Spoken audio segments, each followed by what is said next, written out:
नमस्कार साथियों, मैं दीपक सर परफेक्ट स्टडी जोन के यूट्यूब चैनल में आप सभी का स्वागत करता हूं। आज हम पढ़ेंगे प्रश्नावली 6.5 का प्रश्न क्रमांक 5वां। यहां पर ABC एक समद्विबाहु त्रिभुज है जिसमें AC बराबर BC है। यदि AB का वर्ग बराबर 2AC का वर्ग है तो सिद्ध कीजिए कि ABC जो है वो एक समकोण त्रिभुज है। तो यहां पर जो चीज हमको दी गई है पहले हम यहां पर लिखेंगे।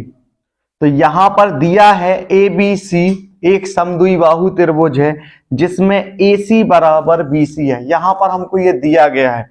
सिद्ध क्या करना है हमको सिद्ध करना है कि त्रिभुज ABC एक समकोण त्रिभुज है। तो यहां पर अब हम सिद्ध करेंगे। तो यहां पर हम लिखेंगे उत्पत्ति।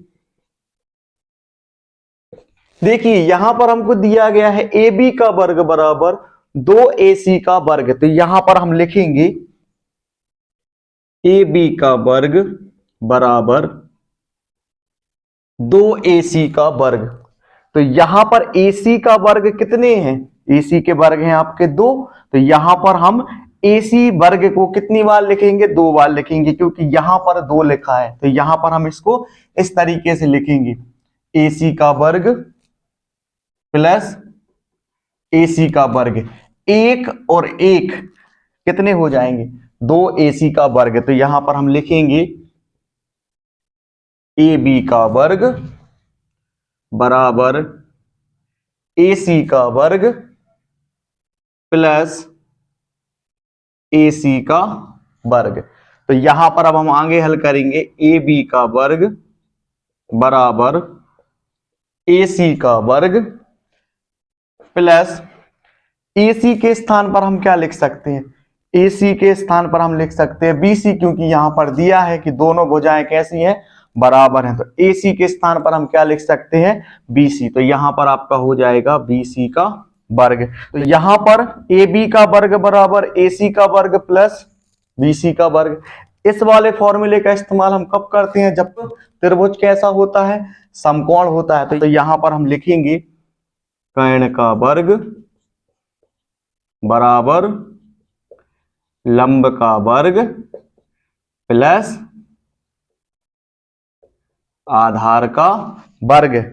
इसके बाद यहां पर आपको प्राप्त हो गया है कर्ण का वर्ग बराबर लंब का वर्ग प्लस आधार का वर्ग। तो यहां पर अब हम डायग्राम के माध्यम से समझते हैं कि किस तरीके से अब हम यह प्रूव करेंगे कि जो त्रिभुज ABC है वो एक समकोण त्रिभुज है। तो यहां पर देखिए, इस डायग्राम के माध्यम से समझिए। यहां पर कर्ण जो हो जाएगा वो हो जाएगा आपका AB का वर्ग बराबर लंब हो जाएगा आपका AC का वर्ग, और यहां पर आधार हो जाएगा आपका BC का वर्ग। तो जब हम किसी भी समकोण त्रिभुज को हम सिद्ध करते हैं तो वहां पर 90 डिग्री का आपका कोण बनता है। तो यहां पर कोण C पर आपका 90 डिग्री का एंगल बन रहा है, और हम इसी फॉर्मूले का इस्तेमाल करते हैं समकोण त्रिभुज के लिए।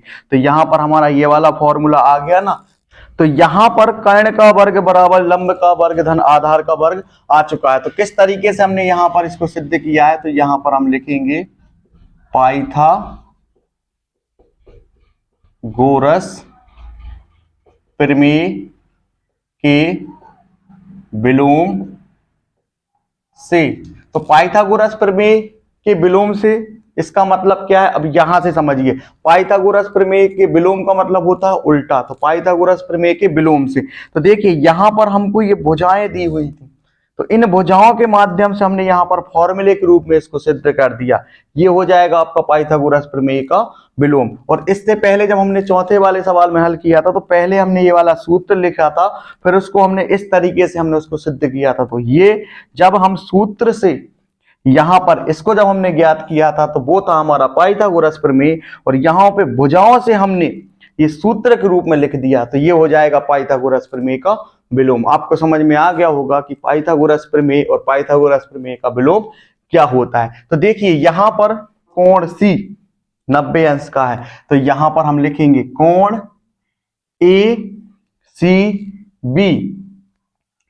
यहां पर आपका 90 डिग्री जो है वो C पर बन रहा है, और यहां पर कोण है तो इसलिए हमने C को बीच में लिखा है। कोण ACB बराबर 90 अंश। और तो यहां पर हमने सिद्ध कर दिया कि जो कोण सी है वो 90 अंश का है। जब कोण सी 90 अंश का है तो यहां पर त्रिभुज ABC जो है वो कौन सा त्रिभुज होगा? त्रिभुज ABC एक समकोण त्रिभुज होगा। तो यहां पर हम लिखेंगे इसीलिए जो हमको सिद्ध करना है, इसीलिए त्रिभुज ABC एक समकोण त्रिभुज है। इस तरीके से ये वाला सवाल जो है वो हल हो चुका है। यदि आपको वीडियो पसंद आया हो तो वीडियो को लाइक, चैनल को सब्सक्राइब और शेयर करना ना भूलें। मिलते हैं अगले सवाल के साथ।